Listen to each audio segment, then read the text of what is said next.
Okay, let's continue here to Myoga Ginger, which, much to my shock, apparently likes dappled sunlight, considering that the house shades this area most of the day, and then the hedge, apple tree, and non-fruiting anymore, gonna move it, pear tree, don't really get enough sun to fruit much. I think that this area that I just added more soil and amendments to is gonna be a good place for it. Let's try.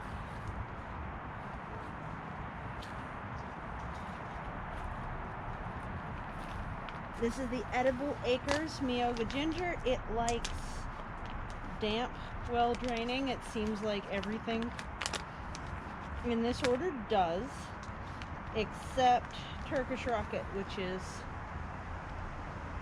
interesting. That went the rest of the way dormant. That's what happened. Okay. Yeah, that went the rest of the way dormant in shipping. Gotcha.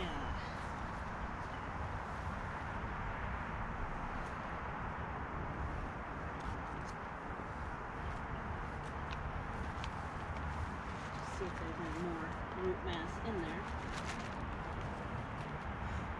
So in full dormancy, it would break off at that low point there.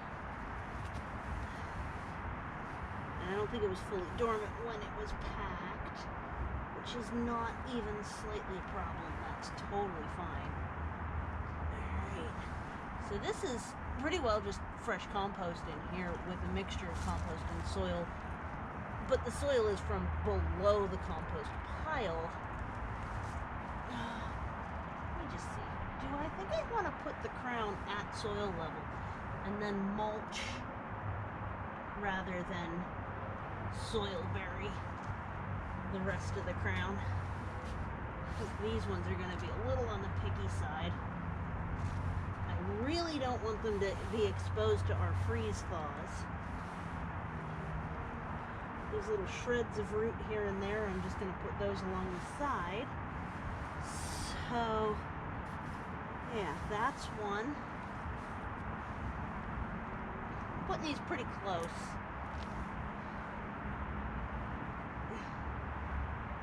This is one. No, come here. There we go. I don't want the crown underground. That's a rock. Put my foot on that. And then, because it'll probably be rot prone that way.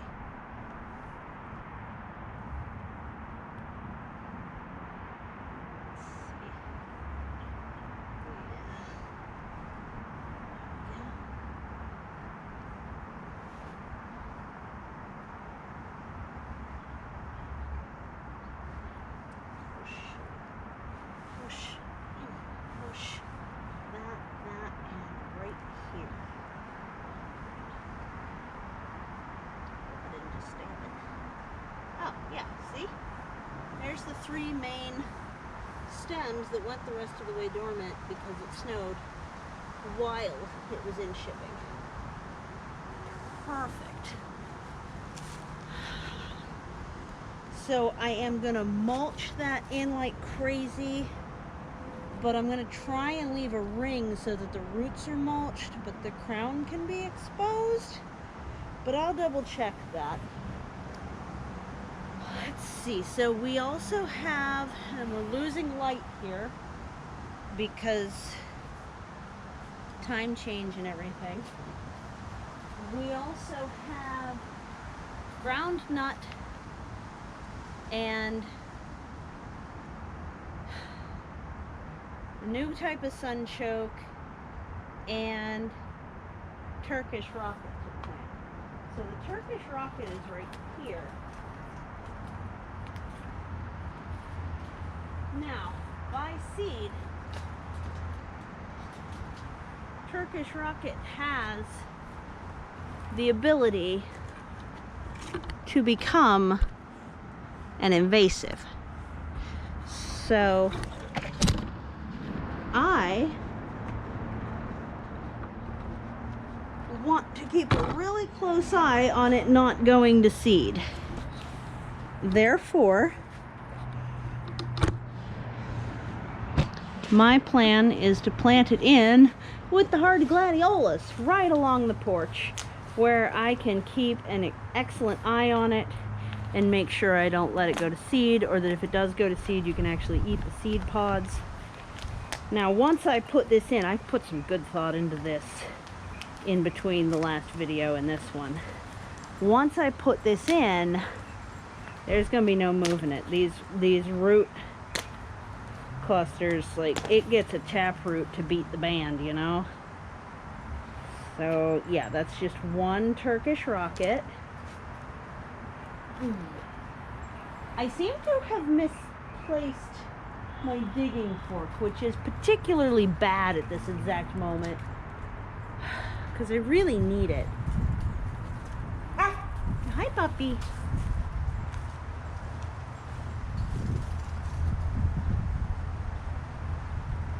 But I literally spent like 15 minutes looking for it right before I even started this video. So I don't think I'm gonna find it right now. Oh, I bet it's in the wood chip pile. Hold on, give me 10 sec. Is it?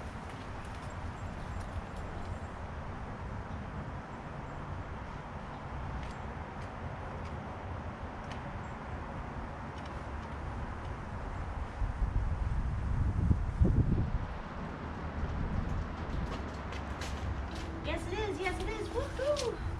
All right, so right smack in the middle of my hardy gladiolus, I'm gonna have my first porch side zone 1 food crop.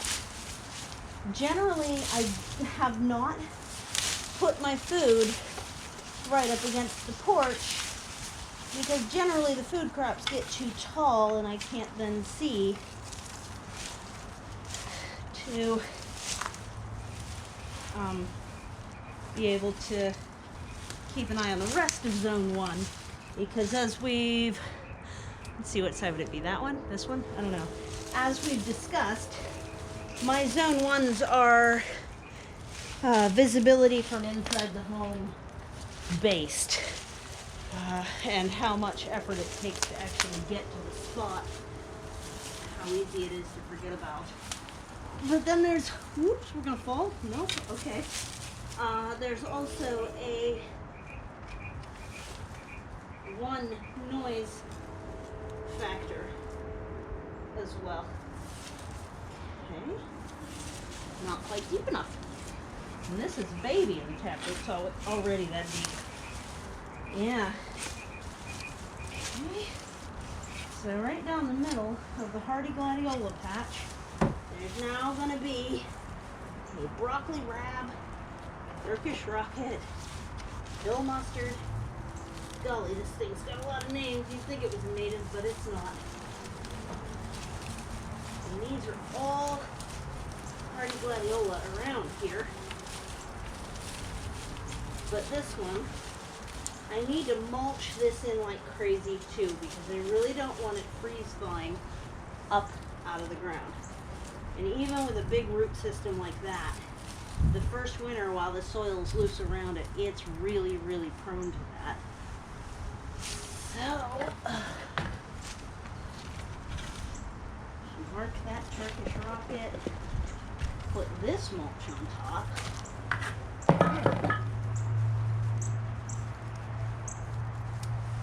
Yeah, so that's Myoga Ginger and Turkish rocket. I need to make decisions about my 2 root crops.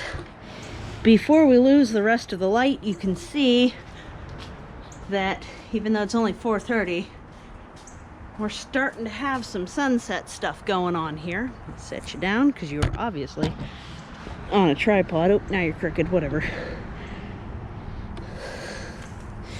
You're crooked because over there the ground was crooked. So yeah, we're starting to get hints of the sunset, which is coming in less than an hour at this point. So I have 2 more to plant. A lot of watering to do, but I can do the watering after dark. You know what watering looks like. a bit more mulching to do, but it's not gonna freeze thaw tonight, so that could even happen tomorrow. But yeah, bare root planting day is really, really heckin' frantic a lot of times, and it's okay. It's okay. So I will probably see you in the next one. We'll see what I have to do next. I think there might be some prep steps. We'll see. All right, thank you so much for visiting the cliffside. This has been Permaculture. I hope you're having a really good day. Trying not to stress. Happy first Tuesday of November in the US, if you can call it happy. And leave me something nice to say, because this is my distraction from everything being terrifying today. Take care. Thanks so much. Bye.